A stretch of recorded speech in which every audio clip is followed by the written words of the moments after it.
Magandang hapon sa inyo lahat. Ito po si Herbert Curia, author promoter ng Buds Promotion. Kakibat ang ating pananalig sa ating banal na Panginoon Diyos. Banal na Panginoon sa Kristo at Gabay ng Kaliyuan ng Galimandar Santa Maria ay ating pong binabahagi sa inyo sa linggong ito. Ang ating banal na Panginoon Diyos. Ang tema ng mensahe ng ating banal na Panginoon Diyos ay maging mabuting mananampalataya ng Panginoon Diyos mula Panginoon sa Kristo ang manggagawa. Ngayon ay babasahin ko po sa inyo ang mga mensaheng ito mula doon sa Bagong Tipan o mabuting balita na paghahari ng ating banal na Panginoon Diyos sa pamamagitan ng banal na Panginoong Hesus Kristo. At ayon po dito sa mga taga-Efeso Kabanata 3:7 hanggang 11, ito po ang mensahe. Naway manahan si Kristo sa inyong puso sa pamamagitan ng inyong pananalig sa Kanya, upang sa inyong pag-uugat at pagiging matatag sa pag-ibig, panawaan ninyo, kasama ng mga hinirang kung gaano kadakila ang pag-ibig ni Kristo. Ipagpatuloy po natin sa mga taga-Hebreo Kabanata 3, talatang 12 hanggang 14. Ito po ang mensahe. Mga kapatid, patan ninyo na huwag sumama ang sino man sa inyo at mawala ng pananampalataya hanggang sa talikdan ng Diyos na buhay. Sa halip, magpaalalahanan kayo araw-araw habang may panahon pa, upang sino man sa inyo ay hindi madaya at maging alipin ng kasalanan, sapagkat tayong lahat ay kasama ni Kristo kung tayo ay magiging matatag hanggang wakas sa ating pananalig Kanya. Ito nga ang sinasabing sa kasulatan, kapag narinig ninyo ngayon ang tinig ng Diyos, huwag maging matigas ang inyong ulo, gaya ng inyong ginawa nung maghimagsik kayo sa Diyos. Pagpatuloy sa mga taga-Efeso ba rin, Kabanata 6, talatang 7 hanggang 9, ito po ang mensahe. Maglingkod kayo ng may mabuting kalooban na parang Panginoon kayo, na parang sa Panginoon kayo naglilingkod ang mga at tao lamang, sapagkat alam ninyong gagantihin ng Panginoon ang bawat mabuting gawa ninyo man, alipin man o malaya. Mga Panginoon, maging mabuti kayo sa inyong mga alipin at huwag ninyo silang sapagkat alam ninyong kayo'y parehong alipin ng iisang Panginoon nang nasa langit at walang itinatangi. Pagpatuloy po natin sa 2 Korinto Kabanata 6, talatang 4, ito po ang mensahe. Sa halip, ipinakilala ko sa lahat ng paraan na kayo'y Diyos sa pagtitiis ng matinding kahirapan, kapigatian at mga kagigpitan. Pagpatuloy po natin kay 1 Timoteo Kabanata 6, talatang 17 hanggang 19. Ito po ang mensahe. Sabihin mo sa yaman na huwag magmataas. Huwag silang umasa sa kayamanang di mananatili, kundi sa Diyos na sa masagana nagkakaloob ng lahat ng bagay sa ating ikasisiya. Huwag mo silang gumawa ng mabuti, magpakayaman sa mabuti, maging bukas palad at matulungin sa kapwa. Sa ganitong paraan, sila ay makapag-iimpok para sa hinaharap at makakamit ang tunay na buhay. Ito po ang mensahe salita ng ating banal na Panginoon Diyos sa ating ng mabuting balita dito sa Bible Lives Promotion.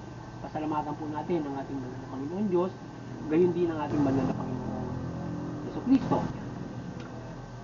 Maraming salamat sa ating banal na Panginoon Diyos at gayon din sa ating banal na Panginoon Hesus Kristo. At ngayon naman ay paliliwanag ko sa inyo itong mensaheng ito mula sa tema na maging mabuting mananampalataya ng Diyos mula Panginoong Hesus Kristo ang mga manggagawa. Nais pong ibabatid sa atin ng ating banal na Panginoon Diyos sa lahat at mula doon sa mga manggagawa na palaging maging gabay natin ang mabuting balita ang Panginoon sa Kristo at tayo manampalataya sa Panginoon sa ating pamumuhay na ito. At ang Panginoon sa Kristo ay laging ay inyong isapusok o inyong palagi siyang manampalataya kayo sa Kanya at upang inyong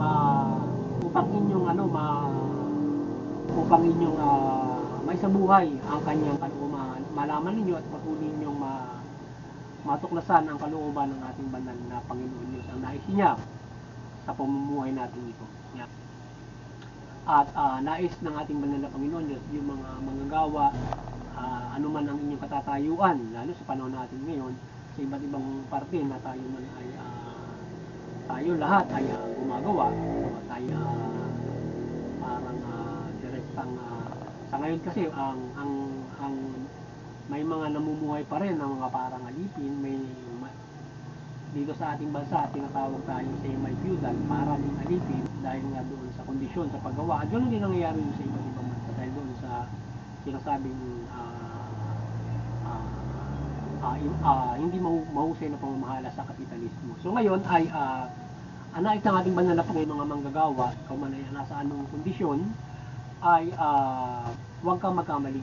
So mamuhay ka, manampalataya ka sa Panginoon Diyos at mamuhay ka ng matuwid.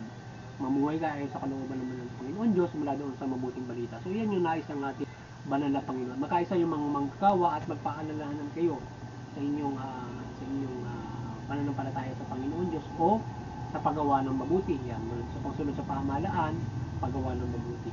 At maging kalakasan, maging matatag kayo, maging malakas kayo sa inyong kondisyon. Kayo man ay nasa anong antas ng anumang sitwasyon sa paggawa o bilang manggagawa. Yan.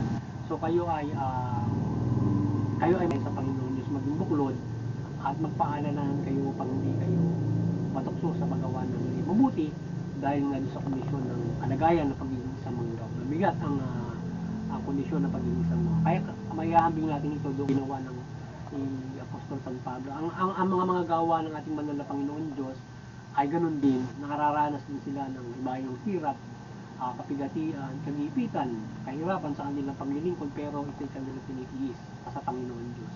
So hindi man kayo yung nandoon sa kalagayan na yung bilang lingkod ng Diyos, tayo ay nanampalataya sa Diyos na ang nararanasan naman natin ay doon sa ating araw na pamumuhay. Doon sa pang-araw-araw natin pamumuhay na yan ay gayahin natin ang Panginoon sa Kristo at yung ginawa ng mga apostol sa paglilingkod sa ating Panginoon Diyos, na tayo ay hindi nagkakamali at doon sa ating kondisyon bilang mga manggagawa. At tayo, huwag magkasala. Mamuhay tayo na matuwid, mabuti, ayon sa kalooban ng ating banal na Panginoon. Gaya natin yung mga apostol na naglingkod sa Panginoon Diyos, kaya nilang tiisin ng lahat sa kanilang pamumuhay at hindi nagkakamali. So ganoon din tayo, kahit sa kondisyon ng paggawa, huwag natin isipin na kahit naman ano man yung ating kalalagayan, na tayo ay nandoon. Tayo ay makiisa sa Panginoon Kristo doon sa ginawa niyang patuloy na ipati natin ang mabuting balita upang tayo ay lumaya doon sa kasakiman ng mundo. Lumaya tayo doon sa evilness ng mundo na nagbubusod sa atin doon sa iba't ibang kalagayan sa pamumuhay na ito, lalo-lalo sa halimbawa sa mga mayroong nasa pagiging alipin pa rin para mabuhay. Sa ating panahon ngayon, yung semi-feudal na sinasabi, na ikaw ay hindi patas yung sinasahod mo, yun ang pagiging semi-feudal. Para ka pa rin alipin. Bangkos ikaw nga hindi nakatanig ka lang sa bahay, o ikaw ay gano'n ka naglilingkod kagaya ng unang panahon, para panahon ng mga Israelita na sila ay nasa poder noong mga Egyptian noon. So ganun sila kaalipin na ginagawa silang mga gawa ng kanilang mga proyekto. So tayo ngayon ay nasa panahon naman na binibigyan tayo ng upa, sahod, pero hindi sapat, yung semi-feudal. Yun yung assess sa ating lipunan, halimbawa sa Pilipinas. Sa ibang bansa ganun din. So ngayon ay mabuklod tayo dyan sa ating kondisyon na yan. Huwag tayo magkamali, manampalataya tayo ating patuloy na ipalaganap ang mabuting balita upang tayo lumaya doon sa gahaman ng mundo o yung hindi pagkakapatas ng mundo sa pagbabahagi ng yaman na ibinibigay sa atin. Iba-iba man yung kaloob sa ating kakayanan, pero dapat tayo ay may tatamasahin na patas para sa lahat. So yun ay hindi nangyayari sapagkat nagkakaroon nga ng inequality. So tayo ay patuloy na magpalaganap upang sa lahat, ang lahat ay dito. So marami na ang pangyayari mula noong panahon noon hanggang ngayon sa pananaig ng mabuting balita ng Panginoon Kristo ay nagiging mahusay na ang pamumuhay tayo ng mga tao sa ngayon kaysa para noon. Mula dyan sa antas ng paggawa na yan. Noon masyadong alipin ng tao. Ba't ngayon hindi pa rin iwasan may mga ganun mga bansa. Pero sa Pilipinas medyo hindi na tayo ganyan. So sabi ng Diyos, kung paano mo isa sa mga yan nga yung pagpapalaganap ng mabuting balita tayo ay i-share natin o ay pangaral natin sa mga mayayaman, doon sa mga nasa mataas na antal na sila ay tumulong doon sa pagkakapatas ng ating paloob o equality sa ating bansa. Yung kagaya ng pagbibigay ng karapatang banta. So, sumulong sila sa pagbibigay ng karapatan, hindi lamang doon sa mga simpleng feeding program, simpleng mga pag-abot ng tulong kung mayroong mga pangangailangan, kundi tumulong sila doon sa mismong kagaya ng karapatan. Halimbawa sa paggawa, ay tulungan paano makapamumuhay ng maayos yung mga tao at kung paano mapag-iibayo ng pamahalaan at ng mga ibang nasa mataas na antas yung pagkakaroon ng trabaho ng lahat, halimbawa at patas sa larangan ng trabaho. So ganyan ang patuloy na pagpapalaya sa aral ng Panginoon sa Kristo para tayo ay mamuhay ng patas lahat. So ngayon ay ganun natin i-share yan doon sa mga matataas na nasa mataas ng ating lipunan yan. Sila ay makatulong doon sa karapatan ng lahat. Sapagkat yan din naman ang nais ng ating mananampalatayang Diyos na we have to live according to our rights. Hindi lang gusto natin mananampalatayang Diyos sa pamumuhay na tayo ay nagdarahop sa ating pamumuhay. Yan. So,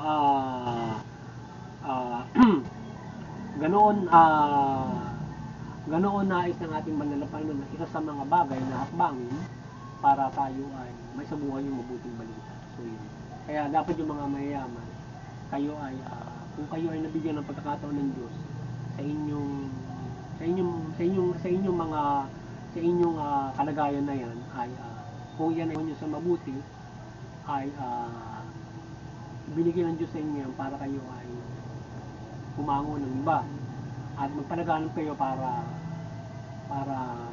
maibigay ng patas ang lahat at dito sa ating bansa ay nagkakaroon ng problema nga yung cultivation, yung equality sa ating economy dahil nasa medyo may gumagamit ng pamahalaan at hindi patas yung ating pamumuhay. Mayroong litista, mayroong larahok.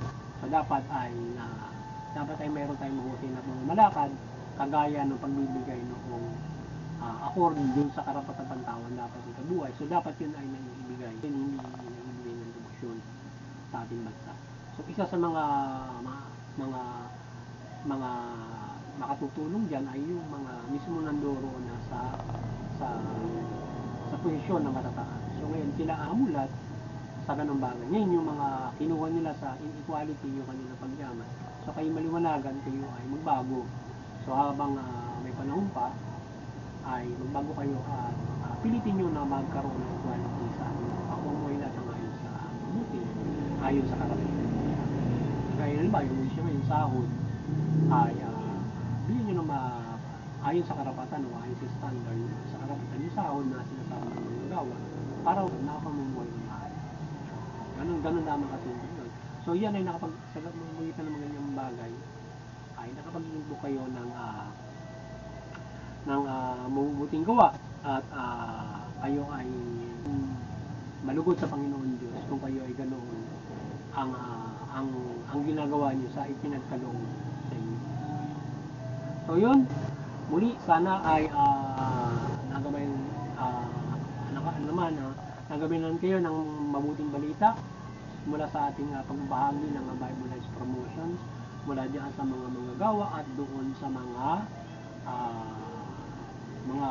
may-ari ng mga kumpanya huwag nilang Panginoon yung tinatawag na kumbaga man business owner yan, mga kapitalista sa ngayon in new term ay kapitalista, mga negosyante. So yung mga gawa ay sana nagabayan kayo dito sa mensaheng ito ng ating banal na Panginoon Diyos yan. Magkaroon ng mabuting relasyon yung manggagawa at yung negosyante, lalo na yung pamahalaan para makapamuhay ng maayos ang lahat ng patas. At parehas na magkaroon ng kaligtasang espiritual at huwag magkasala, pilitin na hindi magkasala yan. At kung anong sitwasyon niyo, kung ikaw ay mayaman naman ngayon, nakuha mo sa mabuti sa sistema natin, makatulong, magawa ng mabuti. Ngayon, kung yan ay kinuha mo sa inequality, ay pilitin mo na makapagbago para makapumuhay ng maayos ang lahat. So, saan ba sinisipin mo yung karapatang ng tao ng iba para ka lang ibigyan mo sa sahod, ng mga tipong ganun, benepisyo, yan, at iba't ibang mga bagay. So, kapag ganun ay magbago, pilitin na magkaroon kayo ng buting relasyon, makanyos na pagninegosyo, mga ganun, o pamumuhay. Yung mga magagawa naman, kayo ay mahusay sa inyo kayong gumawa ng hindi mabuti o kapagkakasala dahil sa kalagayan nyo na ganung kondisyon. So kayo naghihirap, matutuwa na kagaya ng mga apostol sa paglilingkod sa Diyos, nagtitiis sila para hindi magkasala. So kayo ay pilitin nyo na hindi magdahil doon sa pagiging manggagawa. Hindi dahilan na manggagawa, may mahirap na kondisyon, lalo na hindi maganda ang sahod para gumawa ng masama. Diba? So kayo kaya ang mabuting balita ay patuloy na ang mga Diyos ay nagpapakasakit at nagpapakanyara para lumaganap tinais ng banal na Panginoon. At lahat tayo magkaroon ng kaligtasang espiritual at ang bugapala ng Diyos ay bukal na ipagpala sa atin. Sapagkat ang nais ng banal na Panginoon tayo ay magpailalim sa Kanya. So yun at muli, sana nagabayan na naman kayo ng Bible Life Promotion sa pagbabayang ito ng mabuting balita at kayo ay magkaroon ng malaking pag-asa sa kaligtasang espiritual. At tayo patuloy tayong gabayan ng ating Banal na Santa Maria sa pagbabahagi ng mabuting balita. Sabay tayo ng kanyang kalimulagan sa pagbabahagi ng mabuting balita, kanyang pagmimilagro, at iba't ibang gabay ng ating Banal na Panginoon Diyos, Panginoon Jesucristo, Maria, at iba't iba niyang mga pagmimala sa ating pagbabahagi ito ng mabuting balita. Yan. At kayo ay magkaroon ng malaking pag-asa sa inyong kaligtasan spiritual sa pag yan. At sila, siyempre, ay ang pagkinig at pagsasagawa ng mabuting balita ang dapat natin gawin upang tayo ay magkaroon ng kaligtasan spiritual. Ngayon ay sa pagtupad ng mabuting balita ay doon tayo ay humiling ka man o hindi ay gagabayan tayo ng ating banal na Panginoon. Tayo nga ay even though not yung ibang hindi pa nananampalataya ay ginagabayan mo upang sila ay mahimo na magkaroon ng kaligtasan. Tayo ay kapag tayo ay nananampalataya, tayo ay gagabayan ng ating banal na Panginoon. At tayo rin ay may iba't ibang mga paggabay ng ating banal na Panginoon na ating asahan at pwede natin hilingin na tayo ay protektahan, tayo ay kapalooban ng mga pagpapala, mga ganyan mga bagay. Aside from the spirituality na kagaya ng sa atin na tayo ay gabayan ng mga klase ng himala ng kalimunagan, ng pagkakas, etc. So sa Interfaith Unity, patuloy tayo magkaisa at maliwanagan ng lahat ng mga relihiyon ng Banal na Santa Maria, magkaisa tayo sa ating mga paniniwala upang hindi tayo magkaroon ng mga hidwaan ng mga sigalutan sa iba't iba nating paniniwala. Bagkos mag-unawaan tayo. Unawain natin yung ating bawat mga paniniwala, magkaisa tayo, magpairal tayo ng kapayapaan, unity, kapayapaan, pagtutulungan, yan, pagkikayat at pagpapatibay ng pagkakaisa ng mga bansa, mga lahi. Sa gayon ay may iwasan yung uwi sa karahasan at mga digmaan mula doon sa hindi pagkakaunawaan ng mga relihiyon. Iiral ngayon yung kapayapaan na nais ang ating banal na Panginoon Diyos hanggang sa pagdating ng Panginoon sa Kristo bilang ating paniniwalang Kristiyano ay tayo ay ang Panginoon sa Kristo ay muling magbabalik at saglit tayo ay nakakaisa ay ito ay malugod na daratan ng ating Panginoon sa Kristo.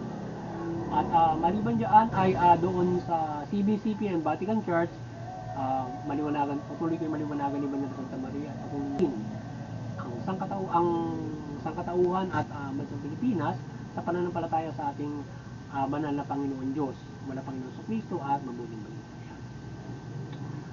At doon sa mga pamahalaan ng bansang Pilipinas, kayo ay maliwanagan at maliwanagan kayo ng mabuting balita, maliwanagan kayo ng Banal na Santa Maria, Panginoon Diyos at banal na Panginoon sa Kristo, at kayo ay mamahala ng mabuti, matuwid, patas at tugunin niyo yung karapatang pantao. Sa gayon ay mapamumuhay yung mga tao at makapananampalataya sila ng mapayapa at himig sa kung ang ating pamahalaan ay namamahala ng masunod. So yun, magandang hapon sa inyo lahat at God bless you. Yan. At yung lahat ng mga kapangunan, sana inyong respeto yung karapatan ng mga tao, mga pananampalataya. Ano man ang pananampalataya nito. Yan. Magandang hapon sa inyo lahat at God bless you.